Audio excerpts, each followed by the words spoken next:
Well, we've got 10 minutes. I mean, I think we'll go over a little bit. If feel free to drop off or stay back. We'll not rush it, right? We have first time, so over to you, Rocky. Yeah. So I'll just share what I've been working on. I don't really share much. I'm not a sharer on social media. I'm old school, I suppose. Sharing is caring, Rocky. Well, a lot of my sharing is face to face through, phone calls, word of mouth sort of thing. I'm not really on Facebook, Instagram, Twitter, or anything like that, X. So I tend not to sort of do that sort of stuff. But I am getting more into the AI Agentics through Roov as well. Sorry, I'm on my Perplexity. One sec. And I am interested in it because the main issues we're seeing around AI, everyone has a view on AI. My view is it's absolutely a game changer and it's not going away. Just to ask, can everyone see Rocky's screen? Yeah, the GitHub one. Yeah. AE-N. All right, lovely. Yeah, so I just started this last in January or something, my own GitHub. I'm not a coder as such. I do basic sort of macro in Excel. I've never done Python or anything. I tried to do Python coding for my energy usage, and that's about as far as I got. So something like Claude Code coming upon us, and Manus has really been a game changer for me to sort of take from what's in my ideas and create prototypes.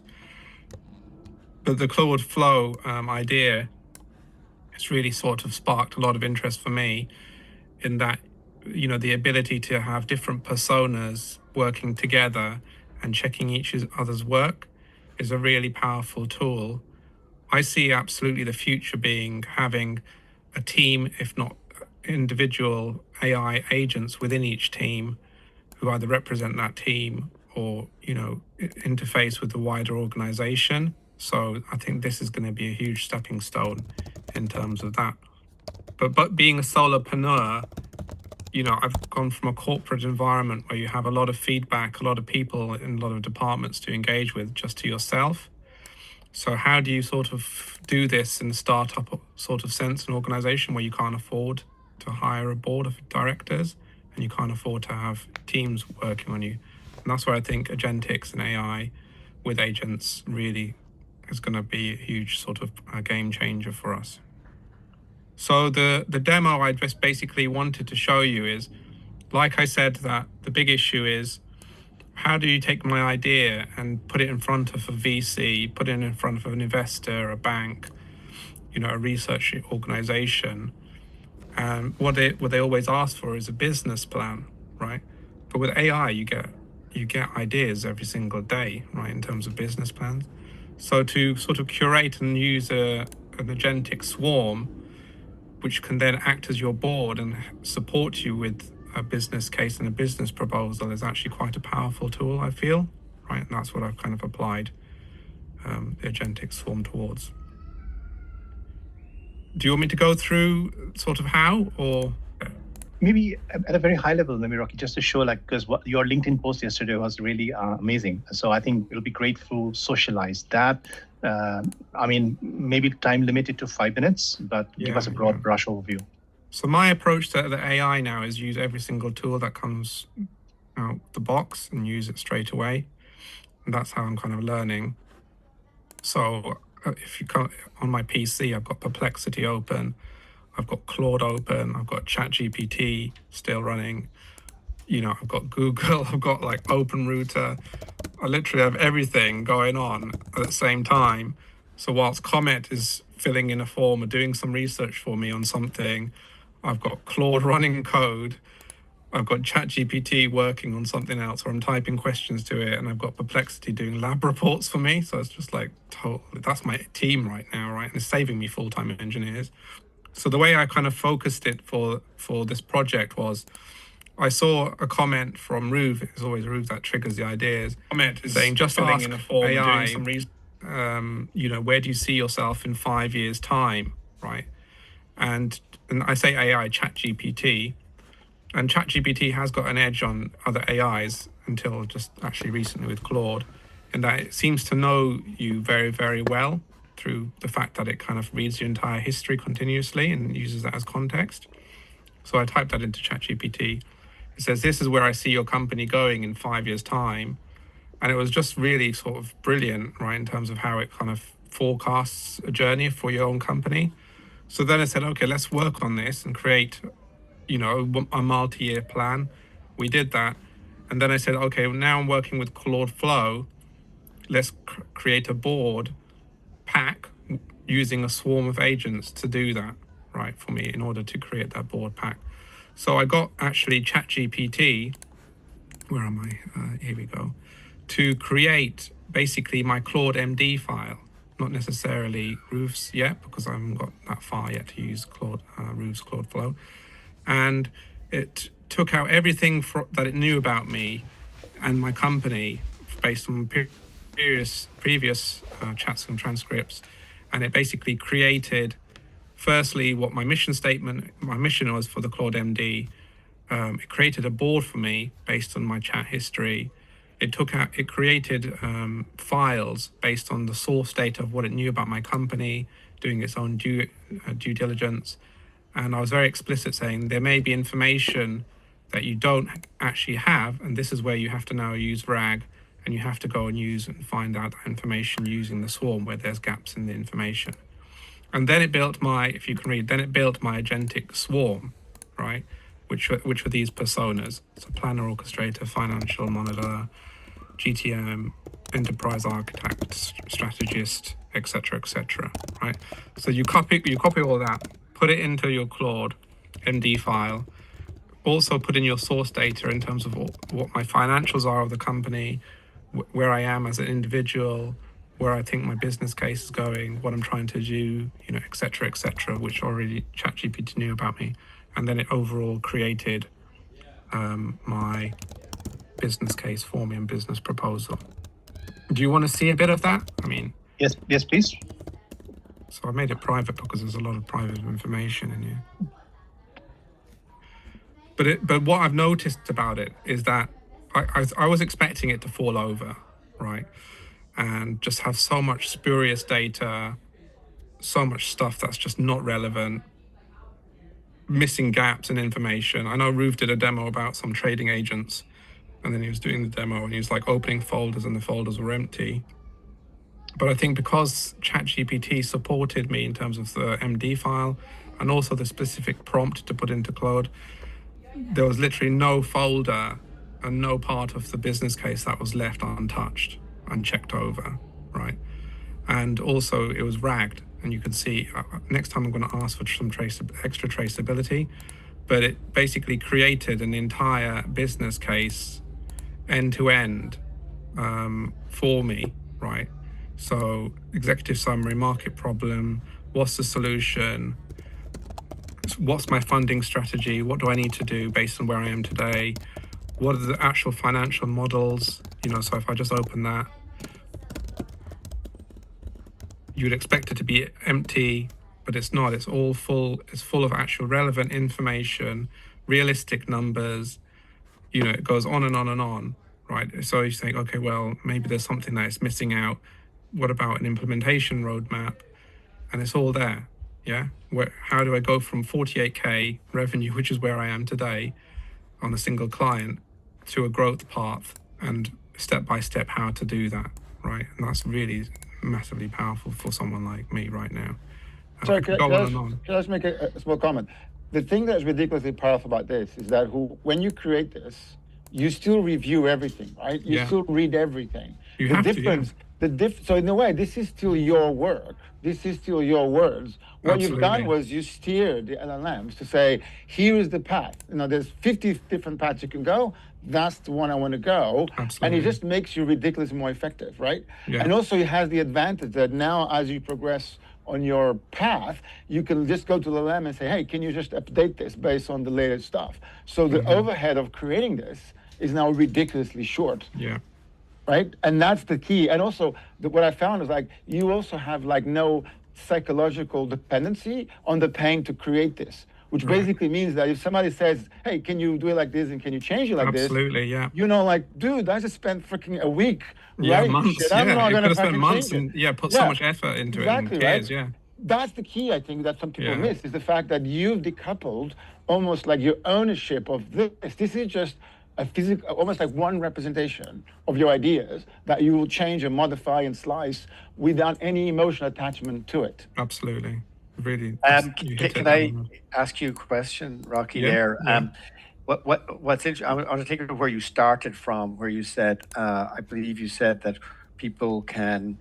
You're an individual sitting in your car right now, but you came from a corporation, and now you can, as an individual, have much more leverage because you have AI, essentially, just to paraphrase. Absolutely. So the thing I always used to say when I started the company, and I seek them out through just people mentoring me, is you do lose that kind of independent mentorship in the board, right? And you miss that, that motivation of the board, motivation of your peers to kind of say you need to deliver not just for yourself, for the company, right?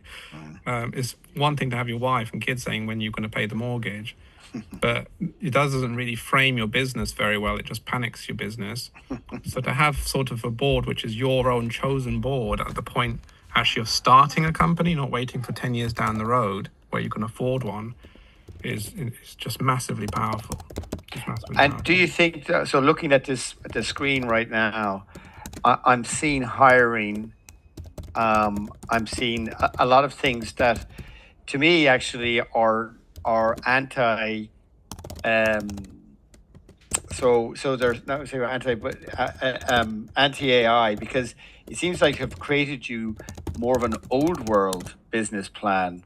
Do you think that's the case? I'm only just reading the screen, so I think organizations are going to exist. They might just not be as big as they used to be, because you just don't need that many. No, the size grows inefficiency. So I don't think that I can't run. Look at it. I'm running Comet. I'm running Perplexity. I'm running 5 different AIs in one go. That should be 5 people. You can't humanly do that unless you're an octopus, right?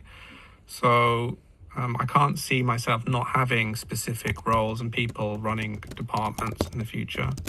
Yeah, those departments just may be smaller.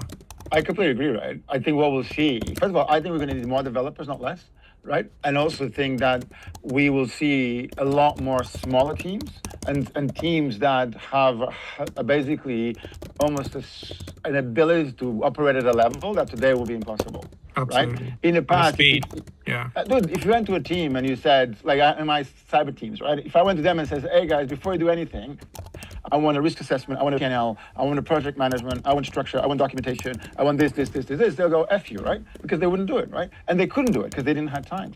Now we can. So I think our ability to create multidisciplinary teams, and I completely relate to that, the ability to bounce off ideas to multiple personas is absolutely amazing.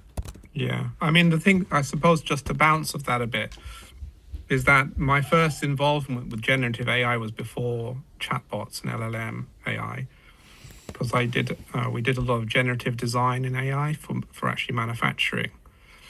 And what happened was the opposite effect. You think you're using an efficiency tool. So you say, hey, all I need to do is give my software my requirements and it's going to generate the geometry for the product for me. I mean, how brilliant is that? Yeah. So if I want to design a screwdriver, you just give this functional requirements to the software. It does all the FEA, it does all the material selection, it does all the manufacturing method, and it gives you a design. But it doesn't give you one design, right? It gives you 30 to 50 designs. Yeah. So now your problem has actually your bottlenecks has moved right to the human, which says now I've got 50 designs, different manufacturing methods, different cost models, different materials, different geometries. Now, instead of validating and pushing one through my whole new product introduction process, I could have 30 products I need to validate in one go, right? Yeah, but now we can experiment.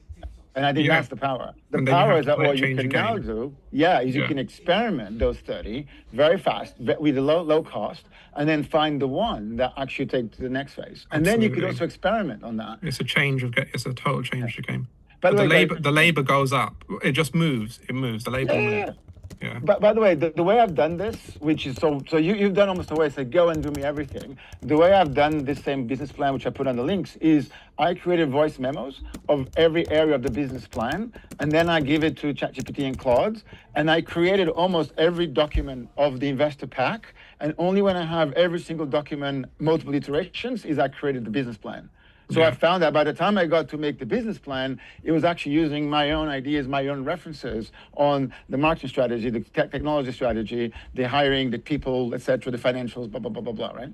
Yeah, And I really found good. that quite an interesting way. It's almost like you do a brain dump, but on the end of every brain dump, you have these ridiculous, well-written documents. Really, it's just the world's your oyster.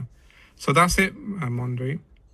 Thank you. I think I learned. I think I'm gonna probably trial this actually. This is inspiring. Well, if you want to go, I'll help you out. Don't worry about it. I'll show you how to do it. Lovely. Because it's just relevant to me, and I'll show you how to set it up. One thing I did notice actually, which just sort of to allude to, is I was actually at Google with Theobald from Voice AI, and I think that's the next thing coming, believe it or not. So they were demoing voice agents, but having basically 5 or 6 in a room, right? And having conversation with multiple AIs in parallel seamlessly. Yeah, imagine that. Amazing. So like now, instead of the next phase will be, I should be able to plug this straight into the voice AI agents, and they will grill me and ask me questions. Yeah, saying, here's your checklist. Where are you? Yeah, where are you on your milestones? What's happening? What's your excuses for not doing stuff? And I think that's really coming very quickly. By the way, that's one of the problems I'm trying to solve inside the boardroom, which is talking to multiple personas, but also to communicate upwards, sideways, and downwards with multiple personas. And the persona is not just a person, is the person, the culture, their role, their task, what they want to do, right? And I found some very powerful cases like you talk about where having a persona, you want to present something and then seeing what would this persona react to my information. Yeah. And suddenly you start to realize that if you want to communicate, for example, with board members or executives or your peers, etc., you need almost to have highly personalized, focused message to each one. Yeah. And again, now we scale that, where in the past we didn't. Yeah. And actually personas like that, the voice AI demos, actually suit this sort of view, because in boards, people don't say very much, right? Yeah. So you do the talking first, and then that's where it suits, whereas I don't think you can get this cacophony of voices at the same time. But then you use semantic knowledge graphs to capture that. Yeah, absolutely. And that's how I get deterministic and provenance. Yeah, I think that's going to be the future. Yeah. So hopefully that's enough for you. Yes, thank you. Again, everyone, please leave your questions, comments on the chat. We will act after the meeting. Let's have a look at what we are doing, what's happening with our swarms. So I am sharing my screen, but it's not showing up here. Can others see my screen? You're not sharing. I think we're still seeing the previous screen. You can switch the tab on Zoom on the top. They've introduced this new feature. There are tabs on the top of the Zoom. So you can switch between Rocky's and yours. You're right. There you go. Yeah, that's why I got confused. And by the way, Benz, I think in LinkedIn, I saw it. All people see is my top half of my face. So maybe we are pinning the wrong screen on the. I was aware of that. This is an OBS limitation. I adjusted now, so it's not cropped anymore. Okay. But there was a lot of technical problems. Okay, no problem. You have got technical. So a lot of work still ongoing, by the way. It's not completed. So I will let it continue. It's still working. It's consumed 1.6K tokens at the moment. And what has it done? Last time I looked, there were a bit more information. So obviously lots of files and testing just has been configured. So the TDD has been applied. I saw that before, but it's disappeared now from the view. So it's still working. So we will let it work. Now over to you, Benz. Arno, I noticed you haven't used code spaces before. So towards the end of the call, if we have time, we'll quickly show you how to set up a code space. So I made a note of that. So Benz, over to you. Yeah, I've got a question. How do you make these files local again when you finished with code spaces? Because this is being deleted after a while, after a week or two. Which files? That Swarm created. So this is what I will do. Because I initiated it from within GitHub. The code space was started from within GitHub. I'm already connected to Git. So what I'm going to do, I've got a git ignore file already. So I'm presuming I'm just going to upload. At the moment, there's nothing confidential, but obviously people have to check. I'm going to add to Git, basically git commit, checkpoint commit, spelling wrong, checkpoint commit, sorry, git -m, right? Yep. So I forgot about that. Yeah, so basically the answer -m. is you push it to GitHub, right? Yeah, and then git is the right push. thing to do. So Yeah, it is going over to git push here, compressing done. So here, if we go into my GitHub, there was nothing here before. Yeah. There should be something here now. There we go. Right? So now you can download actually. So I'm going to stop sharing. Ben's over to you. All right, thanks. So I'm gonna give a little bit of context. If I find the share button now, here, here we go. And I'm gonna only share my terminal window. So just we are very focused on that. Can you guys see it? Yes. Okay, so we Love the old school green on black. Yeah, I love that matrix kind of thing. So I'm gonna create a new directory. Sorry. And if you've tried out Cloud Code, it's working with anthropic models. I show you now the list of models, very important. So I gave access to the folder. So you type model/model, and you see that we've got Opus, which is a very expensive model. So you have 1 or 2 hours a day, and then it goes to Sonnet. But you can stick with Sonnet if you want to save or if you want to consistency. But what happens if Anthropic has a problem? They've got a lot of problems and quality degradation in the last few weeks. But you might say that, okay, I want to try out some different models. I want to see how GPT-5 is doing, how the Chinese models and so on. And that's where when you need to start using some routers. And routers are supported by this system. So Anthropic allows you to get rid of the factory models and try something new. So you say exit, and you need to install. We're gonna share the link later and send to everybody or the participants. And it's an npm instruction, so it's very easy to install, one line, and then you have a kind of a running.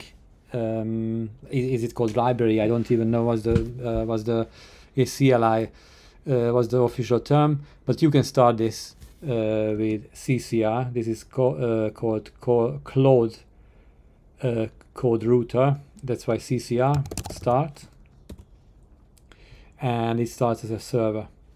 So at this point, when it's running, you need to open a new terminal window. I hope you can still see it.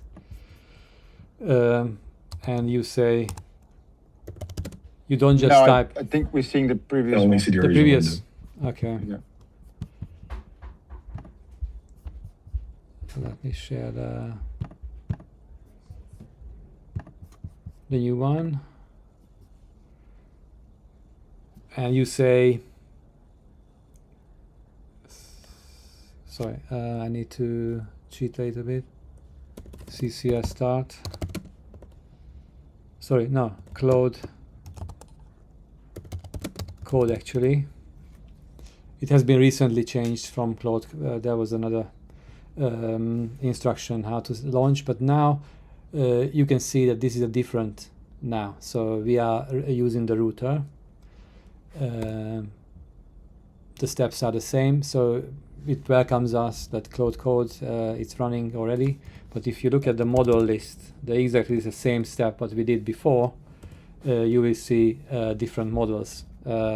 Some, I don't know why, but it's not loading for me. I spent like 5 hours today to prepare this, but it's not showing up. I don't know why. But as a fifth or sixth option, you can see the models here. But I show you the method. Once you manage to set it up, you say model again, and you type in the provider. It can be Gemini, it can be DeepSeek, and / the version of the model. So this is the format. So I switch over to GPT-5. Let's see if I manage this.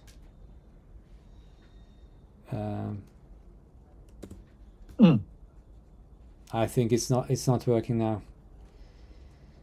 But the steps are exactly the same.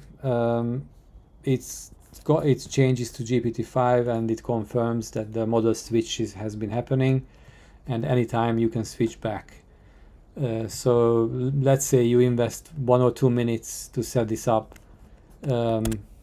You are able to use open source models, locally run models. You can download the GPT OSS and run it via LM Studio or Olama and so on, if you have a heavy laptop or an advanced machine. So you are not tied to Anthropic anymore. So that's the Cloud Code router, and you can it's in beta, but Requesty supports this as well. So you can choose whether you use OpenRouter or Requesty as a vendor, as a wholesaler, and then you can follow all the logs. You can follow your consumption. You can save a lot of money with this, and you have the possibility to use the Chinese models, Quan from Alibaba, and so on. So Benz, quick question here. So if we do have one of the Cloud Code subscriptions, we'll use a normal way, right? Which is the one I showed. But obviously you're saying if we have an issue and use the other models, so this is the switch. But you use Cloud Code there as well.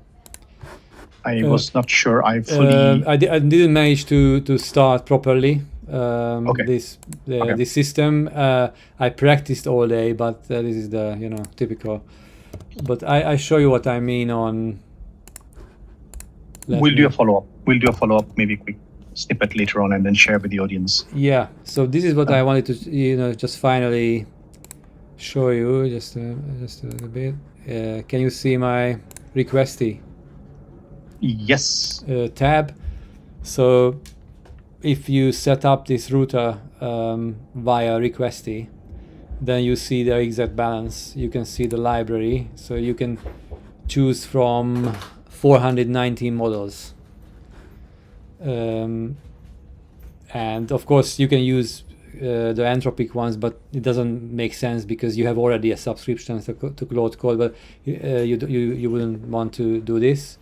So it's better to use the most advanced models that are available through Requesty, is the GPT-5, the open source OSS, and the Chinese ones, which is very practical. As just the last sentence, that you can see the logs and what's happening under the hood. Every input that you do, it's logged, and you can see the cost of it, and you can see the system prompt, how the system creates your input. So this is something for the technical. Thank you, Benz. Right. Again, questions, please put on the chat. I know we've gone over our slots, but let's have a look at what is happening on our build. What I've realized, because I particularly prompted you to use test-driven development, it is actually doing that, but it is taking a lot of time because it's writing all the tests. So I'm going to share my screen quickly to show you. So we have lots of tests written, actually, unit tests here, as you can see, traffic monitoring.js. So if I open one of the sample things, it's written all of the stuff here, and it's working through. So obviously it's hit an error now. It's going to fix the error on its own and continue. So I'm not doing anything. So do you want to share the screen? Oh, I am not sharing. Thank you, Ravi, for correcting me. What about now? Yep. Is it any better? So I'll repeat whatever I was saying. Because I particularly asked it to do TDD, and things are moving very fast, so I can't scroll up much. It's creating all the test-driven test first, and that's what is taking it such a long time. But it's at work, and as you can see, here is a random, basically test file. It's using Jest here, is writing all the tests here. So once it does that, I think that's where it is going to, it's still working, not working sequentially, it's still working as a coordinator here, working. And the Spark coder is active, but it's still working, I think, on the TS file here. It's a test file here, right? So you see that's where... a few questions, while it's doing its thing, I've seen that, it compacts the conversation at some point. It does. And also later on, it can do things like, oh, this test is not passing. I'll skip this test, or I'll change the test so that it's not going to fail. Things like that. What's your experience? Because I have seen that happening later on. And what is the consistency from an enterprise scenario? What you need is consistency. So I have had mixed experiences, to be honest, and I'm still learning, right? So I think obviously the experts here who I think many probably people here actually, please feel free to share your experiences, but have been able to create really sophisticated apps. I'm still on the journey, but with a level of orchestration, I see myself as the orchestrator. So I'm basically monitoring, but I would intervene at some point in time if it is not giving me a desired view. But then it's that relationship, I guess, right? But it does work. So today, for example, I was able to demonstrate something quite interesting, and someone shared an idea with me yesterday at noon. I had not done anything. All I asked the person is that just give me a voice, your transcript. Talk to yourself, give me a transcript. That's all I need. Did the deep research, and we were able to explain something to an exec pretty convincingly. So I think from a prototyping, talking, building is the new talking, that aspect, it is quite mature because you can really get your point across. Your point about enterprise consistency, what Dennis also highlighted, the kind of that narrowing aspect, I think that's something perhaps as a community we could look at to make sure how this becomes much more easy to and consistent. So I believe there's some work to do there. Anyone? Yeah, Chris, what's your views? Sorry, Ravi, yeah.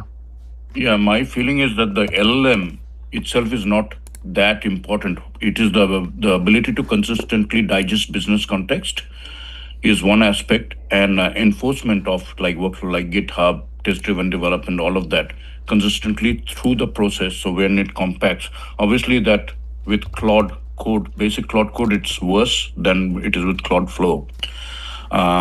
Because there is a little bit of enforcement built in there. And then you learn like prompting, follow this kind of, Benz has also shared some prompts, in the community in general.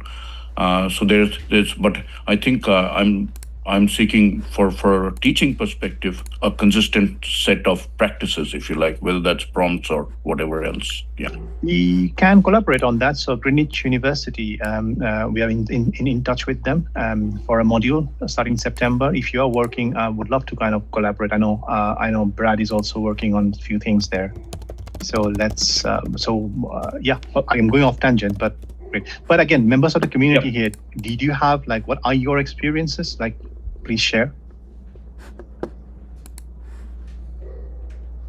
I'll maybe just talk a little bit to what Ravi was asking. It's Peter here.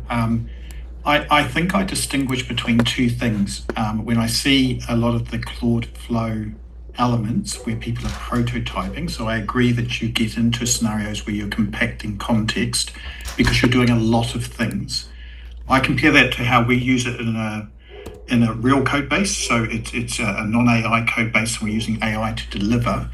I would not expect to compact context, and the reason is because if I am, that means I'm delivering too big a task.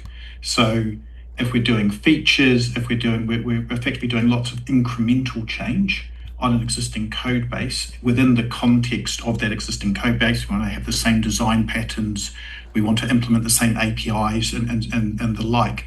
So I think there's a very different experience putting it into an inverted commas real code base where you're actually trying to deliver something you'll deliver to production versus running swarms where it's very fluid and you don't really understand what the end result is.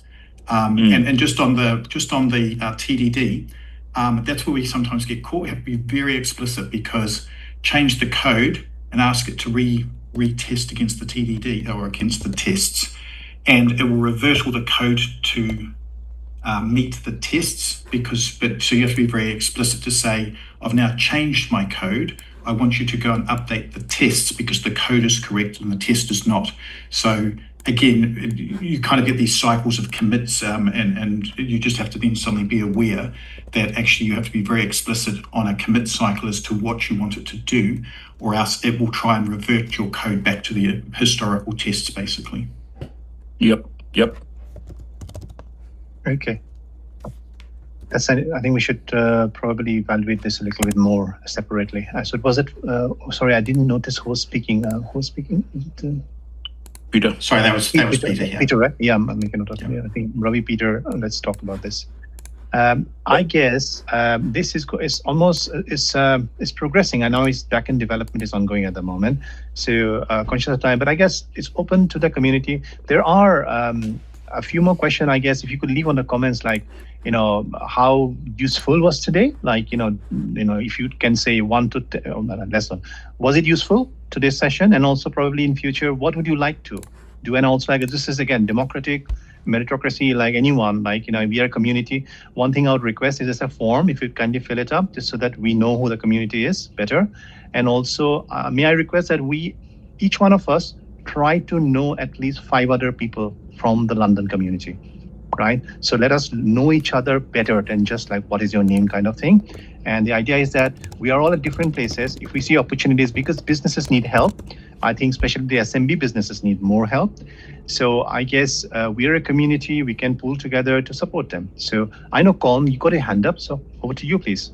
Oh, yeah, just a quick one. I'm helping out with the Agentics.org website, creating content, and I'm embarking on a series of fireside chats about just how you think about Agentics. So, and a lot of that was brought up today. Dennis was talking about, about experimentation. This is a space for creating. It's not just about rebuilding SaaS. So if you want to sign up, it's just, all you need to have some experience with Agentic, not necessarily Cloudflow, and would love to start you in for 30 minutes. It'll be on the Agentics.org website. The content will be there, known by Agentics. So if that's okay with you, I can post a link. Yes, please. All right. Please do. An open forum now. Please leave your comments whether this was valuable, what more in the future on the comments, and it's an open forum. Anyone else, any thoughts, comments, views, critique, anything? Yeah, it's interesting. Connor Adams kindly offered his office in London. So if we want to build something together, it's very efficient when we physically meet. Oh, that's great. Thank you. Thanks, Connor. Yes, please. And also, because everyone is everywhere, we are a non-profit. All of us are volunteers here, right? And I guess we would love to, and we want to help businesses. So if any of your businesses would like to be featured at Agentics Foundation, we have a sponsorship mechanism. It's there on the website. So we welcome sponsorship from anyone, and also any contributions in kind, like the office space, to run our events. We want to run it every 2 weeks initially, and I think we got Vincent here. I must point out, who's doing some great work in the France, both UK and France. So Vincent, you might want to say a couple of words about what you are trying to do. In between France and UK, because I'm in Jersey, in the Channel Islands. So I'm a mix between both. You're the bridge, Vincent. That's it. That's the key. I'm the bridge. So. Right now, my focus is on building APIs platform to detect deepfakes, audio, video, image, text, and so on, because it's becoming an issue in this AI world, the fakeness of things, and people get abused on fake voice call that try to scam them and get their bank details and so on. So I'm building models. And I'm building frameworks to be able to deploy these models. And I use the techniques that we are talking today, the Agentics techniques we've been discussing so far. I'm using all of that stuff. So yeah, that's the focus. And then maybe next session I do a demo or show you my workflows and so on, and explain also how I work with Cloudflow, because there are stuff that make it useful and stuff that you should be aware of because they are not quite ready for prime time. So it's important to know what they are. So yeah, that's it. Thank you, Vincent. And last but not least, one of the other members of our basically co-founding team, 5 initially, and by the way, others are welcome to kind of volunteer, is Chris Bolter here, who's been doing some amazing work. So Chris, would you like to briefly introduce you and what you do? Yeah, for sure. So I'm a founder. I've been working on AI stuff about 4 years now, I guess, predominantly for building stuff. And probably like a lot of us here, I'm kind of almost more interested in the tools and what you're building. It's kind of more fun and interesting and exciting and constant innovation and kind of improvement. So I've been on a journey on the last couple of years trying to optimize kind of AI for coding, I guess. And the last 6 months, everything has really exploded quite a lot. I think Cursor was the first one to really make a significant difference to coding, if you like, beyond the kind of autocomplete paradigm. And then Claude Code really just took it to the next level. So a lot of it is really understanding how you redo the software development life cycle in the world of agentic coding, right? And probably at the next call or one of the future ones, I'll be able to show what I'm working on, which is it's a different type of orchestration tool, if you like, to kind of Claude Flow, just from a different philosophy.